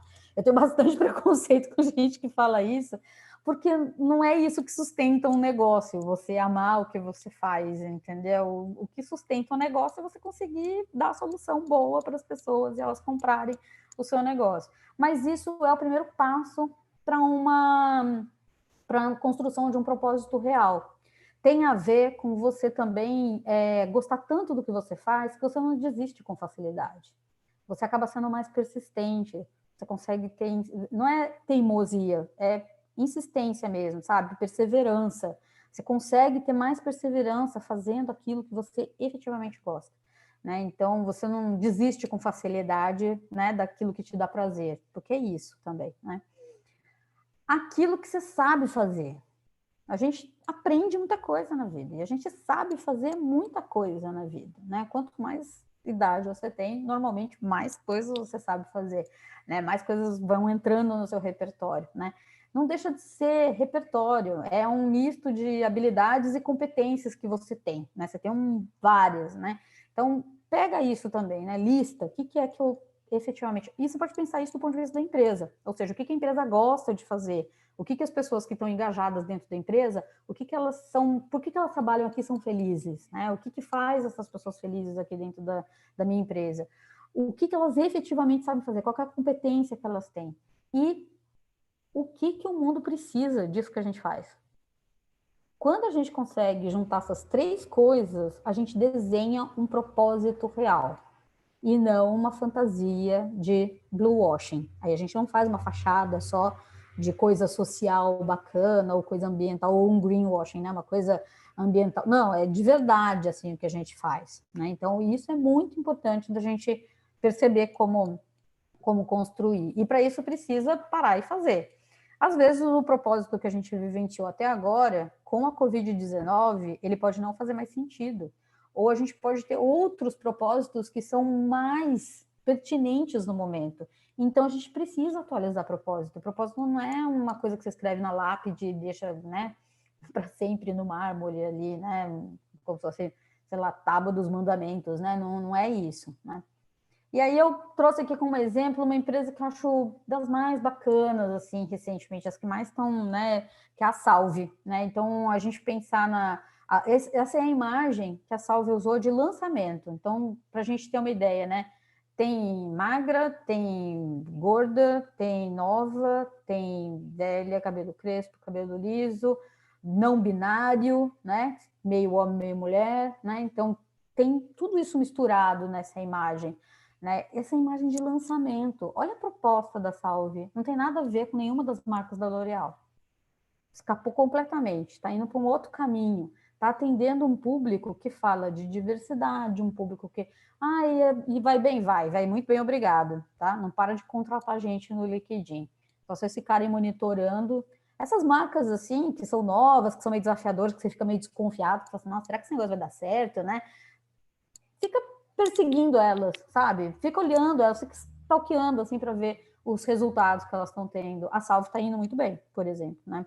É um indicativo, né? Quando uma empresa está em plena crise, contratando, é porque... E as pessoas que ela contrata são pessoas como essas que vocês estão vendo na foto também. Então, é de dentro para fora, né? Não é uma ideia de homem branco, simplesmente, mas é algo que... E nada contra o homem branco, tá? O cara pode ser homem branco e ter tudo isso de bacana e montar negócios assim, inclusive, né? O que eu tô querendo dizer é alguém que fica tentando repetir o discurso em história, né, em teoria do gênero, a gente fala que é o discurso do mesmo, né? Então ele repete o discurso que já foi, né? E ele não consegue enxergar os outros discursos em volta e não abre para esses discursos. Então, assim, escapar disso, se livrar disso, conseguir abrir a mente para as outras possibilidades, significa também conviver com elas, né? Se você não convive, não tem jeito. Vou dar um exemplo bem assim, de outra área, assim, né? Um amigo meu que está fazendo uma série de lives, é político, na verdade, né? E ele está fazendo uma série de lives, assim. Ele falou, nossa, olha só as lives que eu estou fazendo, que legal, tem um monte de gente seguindo, tem um monte de gente participando, né? Tô tendo uma média de debate bacana, não sei o quê. O que você acha? Eu falei, bem, eu só vi você convidando homem branco, de academia. Aí ele parou, assim, ele falou, nossa, eu não tinha percebido, porque esse é meu círculo. Eu falei, mas você tem que sair do seu círculo, né?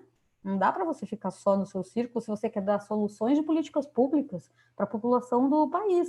Não é assim que funciona. E aí ele falou, é verdade. Ele falou, me indica umas pessoas. Aí eu comecei a indicar uma série de pessoas para ele, ele começou a convidar. E foi muito legal, foi muito rico, porque aí convida trans para conversar, né, líderes, né, de movimento trans, líderes de afrodescendentes. Aí ele começou a abrir, assim, eu falei, pô, tem um monte de amiga mulher, cara, que é acadêmica ou que é do mercado, tipo, né? E aí ele começou a chamar, né? Então foi bem bacana, assim, porque às vezes não percebe. Precisa de um toquinho, né? Isso também acontece nas empresas, principalmente em economia criativa. A gente tende a achar que é cabeça aberta, só que não, repete o mundo que vive, repete a sociedade.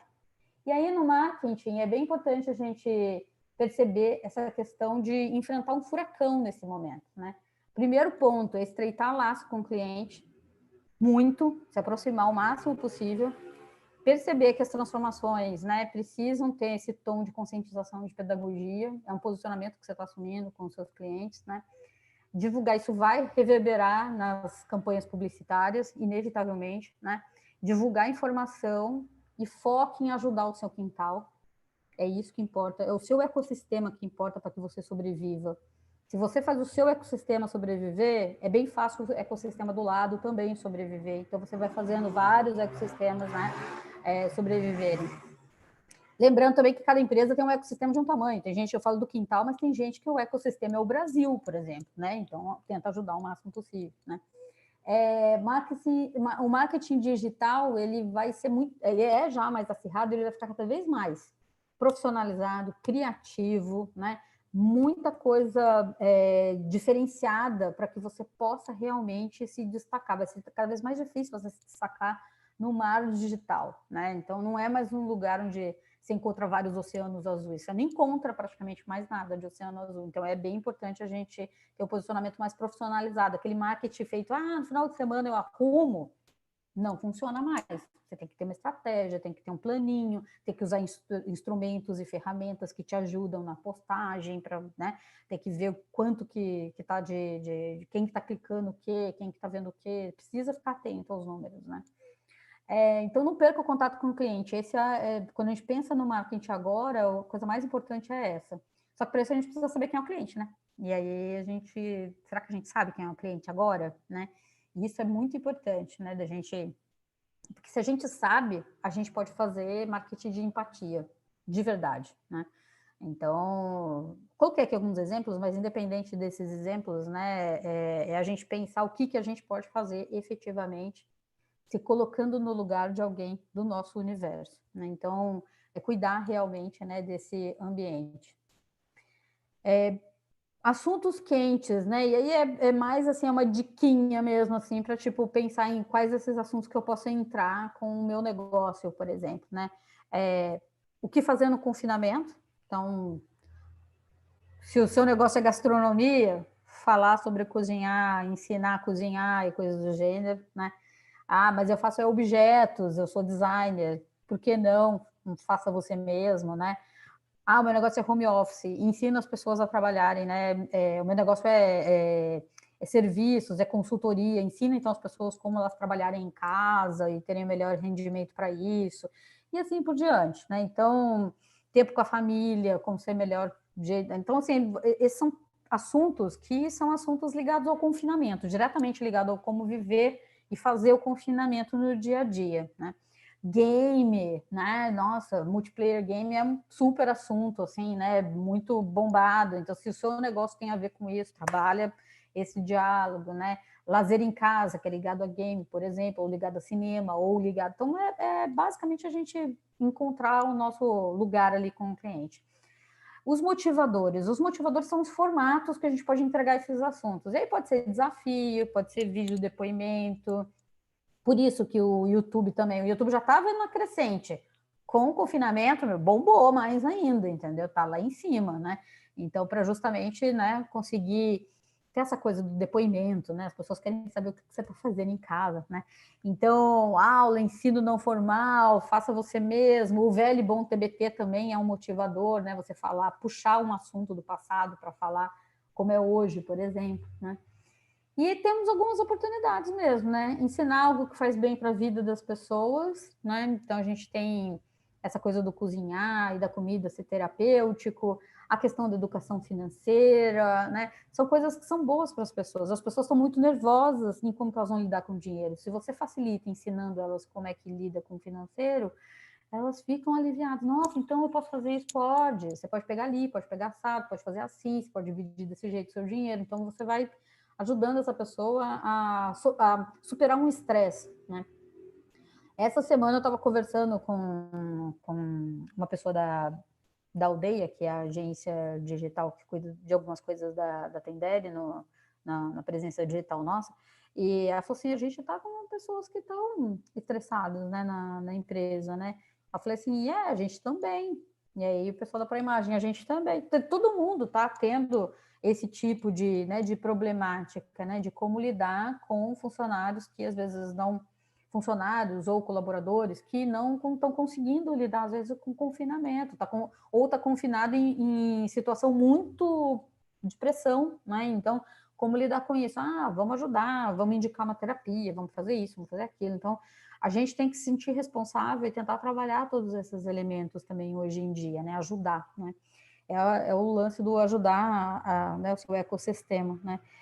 E promover equilíbrio entre mente e corpo, que hoje em dia, e já que a gente vai ficar até o final do ano praticamente em confinamento, então é melhor a gente, né, saber muito bem, né? Porque a gente não pode toda vez que está estressado tomar vinho, né? Senão no final do ano a gente já faz outra coisa na vida, não sei ficar tomando vinho, né, todos os dias e todas as horas, né? Já acorda, ao invés de tomar café, toma um café e já abre um vinho já para relaxar, né? Então essa ideia do relaxar do corpo, né? E aí lembrar, inclusive, de pessoas que fazem, por exemplo, né, praticam esportes que são esportes aquáticos, esportes que são outdoor. Essas pessoas, elas sofrem também, né? Às vezes até podem sair, fazer uma caminhada, fazer uma coisa, mas não é a mesma coisa. A pessoa está acostumada a fazer esporte mesmo. Então, como que a gente ajuda, né? Como que a gente cria soluções para essas pessoas, né? E aí a gente entra na questão da publicidade. A publicidade, ela não dá mais a publicidade tradicional. Se o marketing não dá, se as empresas não dá, se o produto não dá mais para ser igual, a gente está lidando com uma nova situação com os nossos clientes, a publicidade é idem. Essa fotografia, ela foi feita na primeira semana do confinamento em Nova York. Então, a Coca-Cola colocou esse super display gigante, né, esse outdoor gigante na Times Square, né, o lugar mais caro, né, para se colocar um outdoor, e colocou Coca-Cola tudo distanciadinho, né? Então, essa ideia de a publicidade fala a respeito da realidade que a pessoa está vivendo. Então, é uma publicidade que precisa ter sensibilidade com o que o cliente está vivenciando e está de mão dada com ele, está ajudando ele e não impondo coisas, entendeu? Então, se a gente pensa naquela publicidade Mad Men, né, do seriado, né, é uma publicidade que impõe coisas, né? Ó, é assim que é elegante, é assim que é legal, é assim que você tem que ser magra, você tem que ser isso, você tem que ser aquilo. Os homens precisam fumar charuto, eles precisam tomar uísque, né? Eles precisam seguir esse padrão, né? Eles precisam se vestir assim. Tudo isso cai por terra agora. Então, é criar vínculo com o cliente, entender o que ele precisa e, junto com isso, passar esse cenário e ajudar esse cliente a viver nesse cenário, né? Então, consolidação do formato online, né? A gente já falou bastante, é óbvio que ali vai ser o principal lugar para a gente pensar a questão da publicidade, mas os modelos de produção e de compra são alterados, né? Não tem mais o mesmo ritmo, né? Então, é importante a publicidade assumir esse caráter pedagógico, né? Que foi postado, que foi colocado lá no planejamento do marketing, né? É necessário ele ser empático, isso é absolutamente urgente, né? A publicidade, então, tem esses novos modelos, um caráter pedagógico, eu dou uma especificada aqui, né, demonstrar o propósito da marca, que a gente viu que está lá no marketing, essa construção, né, que ele tem que demonstrar isso para alinhar com o cliente, e nasce uma publicidade que é dedicada à diversidade, é um outro momento da publicidade. Publicidade, naquele modelo Mad Men, não funciona mais, ou não funciona para uma grande parte da população, né? Então, a gente precisa realmente alterar, né, ter essa visão de diversidade hoje em dia, né? E aí o branding, ou seja, né, a gestão da marca, né, a gestão da imagem da marca, né, ela vai passar por... Agora ela precisa ser revista. Você tem um branding, tem que rever agora. Ah, não tenho branding, então é hora de você fazer, e já fazer pensando nessa nova realidade, né? Então, compreender o seu entorno, e o seu entorno é o entorno da empresa, que cenário que é esse que a empresa está vivendo, né? Quais são os seus concorrentes, como eles são, solucionar as novas necessidades dos clientes efetivamente e mostrar isso faz parte da imagem, né, dessa nova imagem que você tem que mostrar nesse momento. E aí a gente vai ter algumas perguntas do tipo, a gente avança ou a gente retrocede? Tem empresa que a melhor coisa vai ser retroceder, vai ser dar 2 passos para trás, diminuir tamanho, enxugar, né? Tem um outro tipo de posicionamento que é um pouco mais contido. Tem empresas que vão poder avançar. Então, depende do que você está fazendo, né? Depende de que área que você está da economia criativa também, né? A pergunta-chave, em que eu posso te ajudar, né? Então, assim, o branding precisa responder isso, né? Para o cliente, né?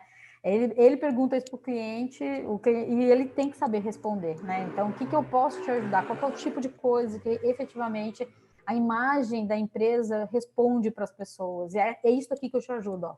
Eu sou boa nisso daqui. É isso daqui que eu posso te colocar.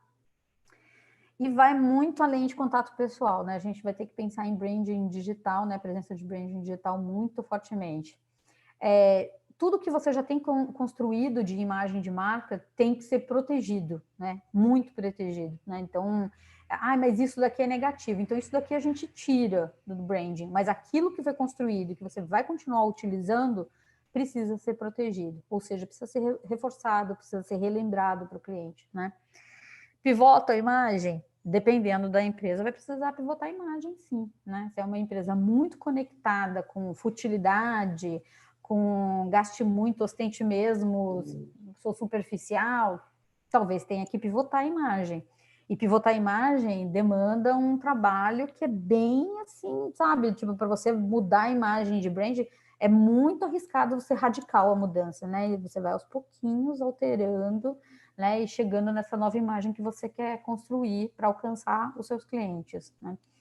Manter investimento na marca via inovação, isso é regra, né? Mas, ao mesmo tempo, quando você pega as pesquisas, quase todas as empresas, a primeira coisa que elas fazem é tirar dinheiro do marketing. Esse dinheiro que foi retirado, que permanece, está sendo quase todo pivotado para marketing digital. Então, a gente vê as empresas abandonando, às vezes, o off, o que também é um equívoco. A gente tem que lembrar que tem coisa que tem que ser feita no off, não tem jeito, né? Então, não é bacana você tirar todo o dinheiro do marketing. Você quer enxugar alguma coisa? Enxuga administração, enxuga processos, enxuga outra coisa. O marketing, nesse momento, é muito delicado, porque senão as pessoas te esquecem, né? Muito rapidamente, né? Ainda mais no digital. Então, é bem importante a gente pensar em aonde que a gente vai realocar esse investimento sem perder a força do branding, né? Perder a força da marca. Porque a gente demora muito para construir uma marca, mas ela demora segundos para ir para a lama, entendeu? Para desaparecer, para não ser mais pertinente para as pessoas, né? Então é importante. Às vezes a gente precisa renovar. Uma marca que é antiga, ela pode estar envelhecida. É hora dela, inclusive, se recolocar. Esse é um bom momento para ela se recolocar e falar de novos valores que antes ela não falava, por exemplo, tá? Planejamento de ajuste, então, esse mundo transformado é fundamental. Então, o que a gente atualiza urgentemente quando a gente fala em marketing? Brand persona, é a primeira coisa que a gente tem que fazer.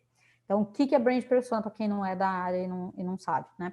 O brand persona, ele é vamos dizer assim, a personalidade imaginária que a pessoa, que é a empresa. Então, assim, a Tendere é o quê? A Tendere, ela é feminina, por exemplo, é uma empresa de hashtag Tendere feminista. Então, ela é uma empresa onde o gênero dela é feminino, mas ela é aberta, ela é isso, ela é aquilo, ela se comporta assim, o tom de fala dela é esse. Então, você faz todo um descritivo dessa brand persona. Será que essa brand persona sua ainda funciona nesse cenário de Covid-19? Será que não está velho? Será que não está antiquado? Será que a gente não estava empurrando com a barriga essa atualização? Agora é hora. A gente tem que deixá-la em dia. Você atualizando a brand persona, aí você olha para segmentações que você pode atender. A gente não atende todas as segmentações que a gente pode atender, que a gente tem potencial de atendimento. Lembrando, a gente vive num período de super segmentação. Então, se a gente vive num período de super segmentação, é quase impossível a gente atender todo mundo. Mas quem que é essa super segmentação que está em volta? Eu conheço? Eu sei quais são os produtos que eu posso oferecer? Então, assim, faz um mapa disso de novo, sabe? Lista. Isso, esse. A partir daí, pega os seus clientes. Você pode pegar os clientes de duas maneiras. Pega a sua curva ABC, quem é que são seus 3 principais clientes, traça o perfil deles. Se é homem, se é mulher, qual é o cargo, essas coisas, né? De construção de persona, por exemplo, né? Que aí já entra no próximo, que é o buyer persona, né? Atualiza, né, a sua buyer persona. A segunda coisa que você pode fazer é pegar seus 30 últimos clientes, independente do tamanho da importância deles. Eu não tive tudo isso de cliente, 30, tive só 5, tudo bem. Os últimos, tá? Pega os últimos clientes que você teve, de um ano, assim, para cá, e aí você lista também essas características, né? É homem, é mulher? Qual é o cargo? Qual é o poder de decisão? Né? Formou aonde? Onde que essa pessoa está? Né? Você pode dar uma stalkeada na pessoa, inclusive, nas redes sociais. O que é que ela gosta? Porque você precisa dialogar com esse tipo de perfil. Regra básica de branding, gente. Você compra e que desemboca em vendas, né? Em estratégia de vendas, né? Você vende para pessoas que são parecidas. É mais fácil eu comprar de alguém que é parecido né, comigo, a minha empresa compra de outro, persegue e está tentando os mesmos fornecedores que as empresas que são parecidas com a gente. Então, isso é muito importante da gente conseguir desenhar. Você desenhando a buyer persona, e pode desenhar mais de uma, viu? Que é uma coisa que às vezes as pessoas têm essa lenda, né, de fazer uma buyer persona. Pode ser equivocado hoje em dia. O mundo é muito diverso, o mundo é mais complexo. O mundo não é mais alvo, sabe? Tipo assim, é público-alvo. Você falava no singular. Hoje você não fala mais no singular. Hoje é vários. Então, às vezes, é bom você desenhar mais de uma buyer persona. Fala assim, olha, vou fazer uma buyer persona da curva ABC e uma buyer persona dos 30 últimos. E vou fazer também mais um ainda, que é esse daqui, né? Você vai criando critérios e vai criando as buyer personas. Elas são importantes demais para ajudar o pessoal lá na publicidade, para ajudar o pessoal lá na comunicação, para ajudar o pessoal lá no marketing digital, colar na paredinha, assim, em cima do computador de quem está responsável pelo marketing digital, e ele vai saber com quem ele está falando, para quem que ele precisa chamar atenção. Então, ele vai puxar assuntos que são pertinentes para essas pessoas. Não vai ficar falando a esmo, está todo mundo falando do assunto, eu vou falar também. Né? Isso é um problema. E aí a gente vai para os finalmente, rapidamente, aqui a gente já vai finalizar, a gente vai para a moda, para dar uns exemplos assim de aplicação e de impacto, né? A moda, a gente tem palavras-chave para esse universo, né? Então, loungewear, roupas para ficar em casa. Na verdade, é melhor usar roupa para ficar em casa, né? O brasileiro chama desse jeito, não chama de loungewear, né? Roupas de dormir, proteção, conforto, casualidade, custo-benefício e sustentabilidade. Então, a gente vai passar bem rapidinho por cada um e como que a Covid gerou essas necessidades e essas palavras-chave para a moda. Ah, mas isso não existia antes? Existia. Só que agora essas palavras, ou melhor, até, né, essas soluções se tornaram as melhores soluções para o mercado de moda no momento. O loungewear, que é a roupa de ficar em casa, é uma roupa que é desenvolvida por uma coisa bem complexa hoje em dia. Não é uma coisa fácil de fazer. Ela é feita para ficar, né, para juntar vida profissional, vida doméstica, né, movimento das pessoas dentro de casa. Então, ela é desafiadora de ser feita. Ela não é feita como para os países nórdicos, que é aquela coisa de ficar aconchegante em casa para receber alguém. Não, é para trabalhar também, né? E você está no Brasil, onde poucos lugares não está frio. Hoje está frio, mas muitos lugares do país não está frio. Não frio para você pensar numa roupa de lã, né, e coisas do gênero. Então, não raro, a gente no Brasil vai usar 3 coisas para resolver essa problemática de roupas de ficar em casa. Por isso que marcas de loungewear são desafiadoras no país. Primeiro, sportswear, a gente usa roupa de esporte para ficar em casa, né? Activewear, que é aquela roupa que dialoga com o sportswear, mas ela já é mais estilosinha e você acaba usando ela para ficar em casa também nessa situação que a gente está vivendo de confinamento. Tanto é que a única taxa de roupa que cresceu nesse momento de Covid foi roupas de activewear e sportswear. Então, as pessoas compram para ficar em casa, na verdade, né? E roupa de ficar em casa é roupa velha. Aí é culturalmente, a gente, para vencer isso é difícil. Como que a gente pode vencer essa barreira cultural? Basicamente, focando em quem trabalha em homeware. Então, assim, quem trabalha em homeware precisa de roupas que são apresentáveis, o brasileiro adora essa palavra, apresentáveis e arrumadinho. Então, assim, que parece que eu estou arrumadinha aqui nesse enquadramento, e, ao mesmo tempo, eu posso ir lá e lavar louça, eu posso ir ali e pegar o gato, eu posso ir ali e não sei o quê, e pegar, e abaixar. Então, você precisa de mais movimento quando você trabalha em casa. Então, o foco do loungewear no Brasil é solucionar o problema de homens e mulheres que basicamente trabalham em casa, fazem home office. O básico é um elemento que é o que as pessoas, né, na dúvida, você vai para o básico, né? Então, você vai comprar peças básicas, é também uma frente importante que pertence ao loungewear, né, nesse momento.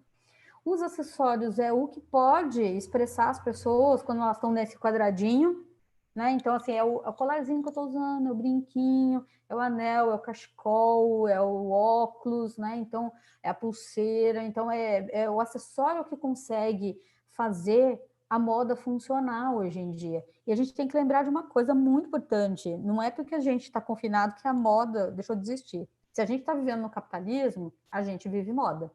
Ou seja, a gente precisa se expressar visualmente de alguma maneira.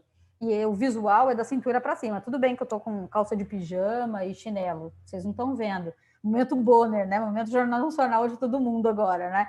Agora, para cima, a gente fica preocupado, a gente escolhe, a gente pensa, né? E é nesse mundo também dos acessórios que tem um tipo de consumo que pode e já está acontecendo, que é o de indulgência. Você dá um presente para si própria. É um presente pequenininho, mas que... Né? Então, assim, o pequeno luxo mora nas indulgências agora, né? E tem 2 tipos de categoria de produtos que estão sendo muito consumidos como indulgência. O primeiro são os acessórios, que vai de, como eu falei, né, de bijuteria até joalheria, e os cremes de autocuidado, né? Então, para você justamente se cuidar, isso também é autoindulgência, investimento. Roupas de dormir e lingerie nunca foram tão importantes, né? Afinal de contas, você fica em casa o dia inteiro. Então, se a sua roupa de dormir é estilosa, é boa, porque ela fica com você. A lingerie, ela passa a ser questionada, inclusive, né? Então, a ideia de conformar o corpo, né? De dar forma ao corpo, vai por terra, e ela passa a ser aconchego do corpo. Então, você muda o jeito de pensar modelagem, costura, acabamento, tudo isso se modifica quando a gente fala em moda. E aí, a gente também tem que lembrar da questão do conforto. O conforto é super relativo, é mega subjetivo, quase cultural, na verdade, assim, né? Não tem nada que você use que é realmente conforto. A gente inventa coisas que a gente acha que é conforto, dependendo da situação, né? Mas tem a ver com segurança, né? Então, por isso que você coloca uma calça jeans para sair na rua e se sente segura, se sente...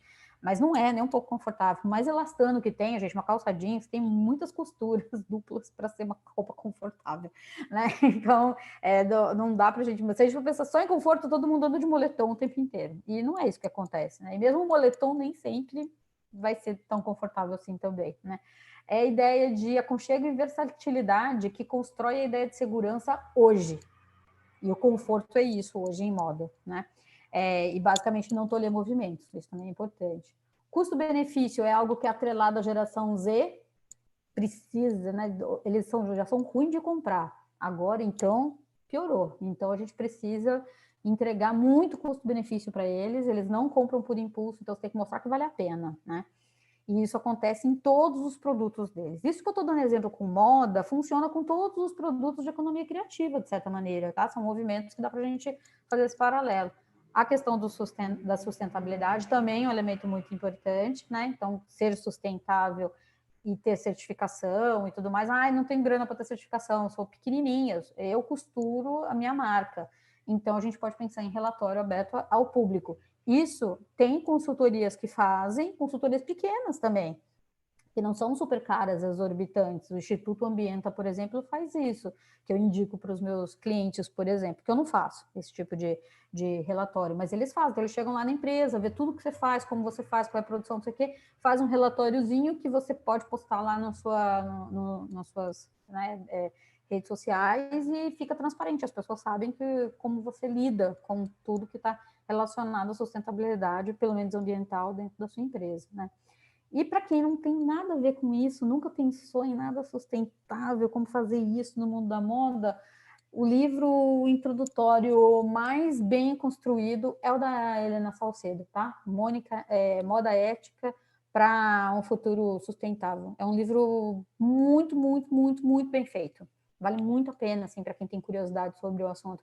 Traz as certificações, traz o debate. Moda sustentável é um oxímoro, né? Moda é o contrário né? Se a gente for pensar na construção, né? Moda é o contrário de sustentável. Então, ela vai explicando todas essas coisas, vai mostrando como você faz uma ação aqui, essa ação pode ser ruim aqui, né? Então, como é um jogo, né, de equilíbrio. A casualidade, e aí o brasileiro é casual, foi para casa para trabalhar, isso contaminou tudo. Aí que ele virou casual mesmo, né? Essa é a vida nossa agora, dentro de quadradinhos no Zoom, né? ou no Teams, ou no Meeting, né? Mas a gente basicamente está dentro desses quadradinhos o tempo inteiro. Então, é muito importante a gente entender como isso funciona no imaginário das pessoas, né? Como ela está penteando o cabelo, como ela está se maquiando, o que ela está trazendo para você, né? E também, no meio do caminho, vem um bicho e senta no seu colo e passa na frente da sua tela, né? Eu tô falando isso porque eu vi o gatinho da Josiane passando na frente da tela dela, assim, por exemplo, né? Isso acontece com os meus pais, eles estão fechados dentro do quarto com uma pessoa que está assistindo também, que é o Helder, que está lá porque é inevitável, né? Eles querem carinho, você está em casa, né? Eles querem atenção. A mesma coisa acontece com criança, né? A gente falou disso da CNN, né? Na semana passada, né? Trabalhar em casa, então, é cheio de imponderável. A gente acha que não, né? Que tá tudo sob controle. É o lugar menos controlado do universo trabalhar em casa. Você trabalha na sala, você trabalha no quarto, né? Isso não quer dizer que as pessoas perdem o seu estilo. Eu acho que isso é uma coisa que a gente esquece, né? Elas continuam sendo quem elas são. Então, tem sim um posicionamento de trazer o seu estilo. Quem disse que não tem conforto nesse look que eu estou mostrando para vocês, por exemplo? Só que ela traz isso do jeito que ela gosta, cheio de bling-bling, com marca aparecendo, né? Mas ela está super confortável e está em casa. Proteção é um elemento fundamental hoje em dia, já entrou no nosso cotidiano, a gente usa máscara, a gente usa luva, a gente está sempre com vidrinho de álcool no bolso, mas a gente também é um desafio, a gente se inspira e olha para esse universo que é profissional, que vai criando todas essas desafios, e aí tem essa roupa que é muito legal, chama Micracell, é uma roupa para você curtir balada, né? Então, a balada hoje em dia ela é inviável, né?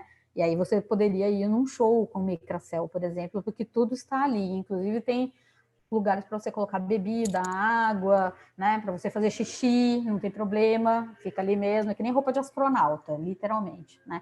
E aí a gente vê os designers buscando. Quando a gente está tentando achar uma primeira versão, né, dessas soluções, elas são esquisitas mesmo, é normal, tá? É super estranho esses formatos.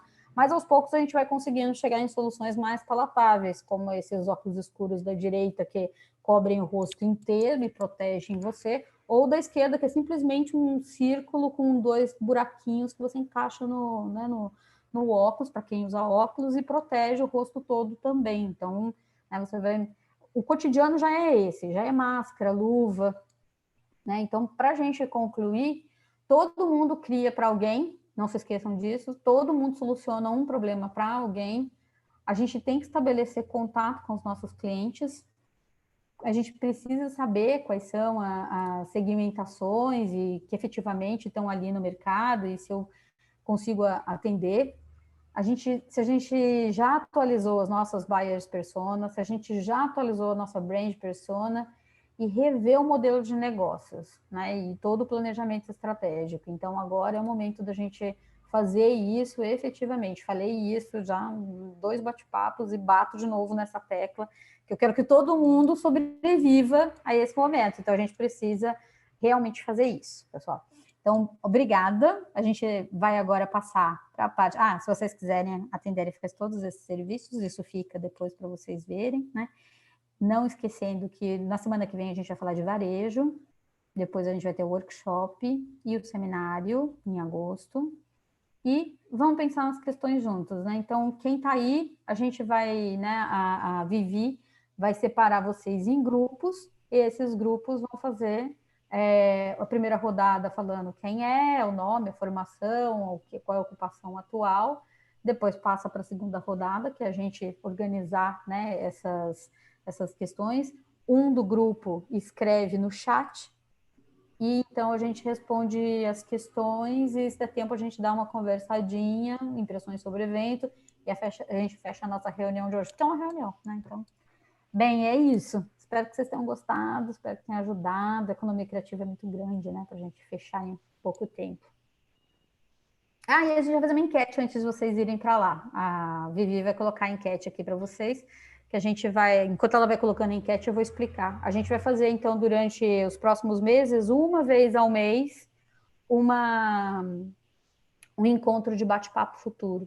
Então, peço para que vocês possam clicar aqui uns 3 temas, assim, mais ou menos, que vocês acham que é muito importante para a gente realmente colocar. Então, 3, 4, né? Então, conforme vocês vão colocando agora aí, já vão respondendo, já vão clicando nos que vocês acham mais pertinente. A gente vai organizar o calendário para a gente fazer até o final do ano, né, uma série ainda de bate-papos. Acho que dá uns 6 ou 7 bate-papos ainda, né? Então, tem bastante bate-papo aí que a gente pode fazer, ok? Como é que tá indo aí, Vivi? Tá. Votou já todo mundo. Legal. Já tá separando o pessoal. Olha o resultado, que bacana. Perfeito. Então, a gente vai começar com marketing digital, né? Presença on e offline. Bacana. Perfeito. Vamos lá. Eu fiz print screen, já peguei.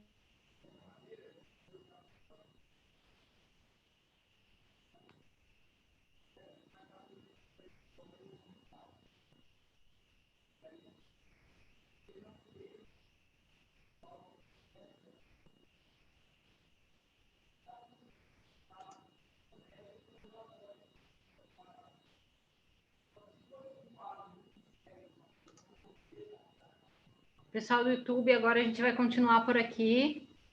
Qualquer coisa, é só deixar um recadinho aí pra gente, que logo, logo teremos mais bate-papo.